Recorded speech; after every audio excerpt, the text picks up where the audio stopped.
I'm Giselle Kovari. And I'm Sue Armstrong, and together we're the managing partners of Global Training Transformation.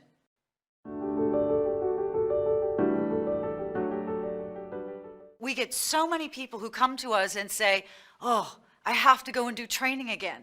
And when we ask questions about what do you mean again, we get the same answer.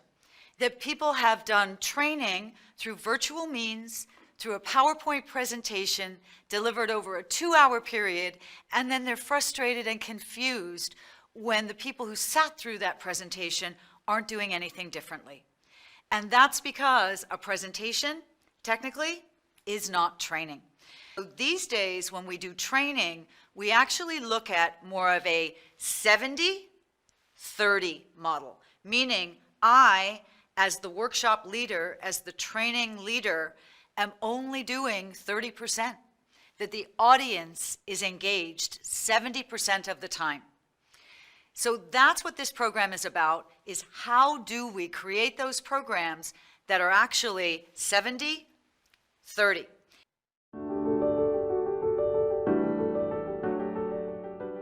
And I want us to now consider what the impact is when you're delivering content using technology. So if you're delivering a conference call or Zoom presentation or Skype for Business, you're using technology in order to communicate your content. And in many cases, this is a presentation, not training. The question is that the right medium? Is that the right method? Is in fact anyone learning anything from your session? If you are delivering training, we want to make sure that you apply good training principles and practices, even in a virtual environment, even when you use technology. So throughout this program, we're going to do a call out to what the impact is when you're delivering sessions in a classroom versus when you're delivering them virtually.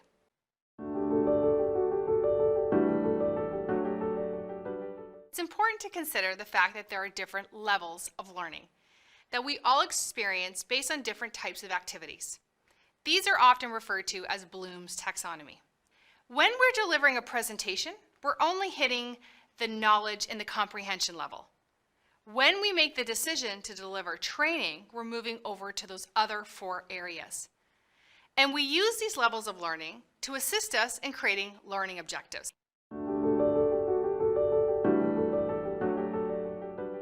We also need to consider something called learning styles.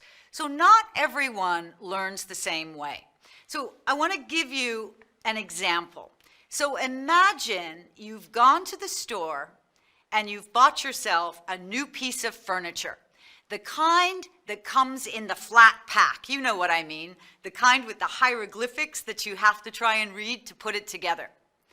So imagine you've brought this furniture home. The question becomes, how do you go about building the furniture? Because there are very different ways of building this flat pack furniture.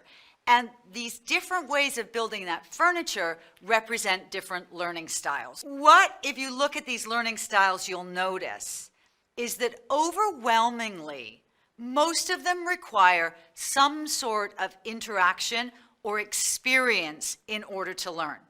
So this is actually the whole point, and why the one-way presentation style training or the one-way presentations through Skype for Business or Zoom, it's why they can't apply or do anything differently after they've listened to that session.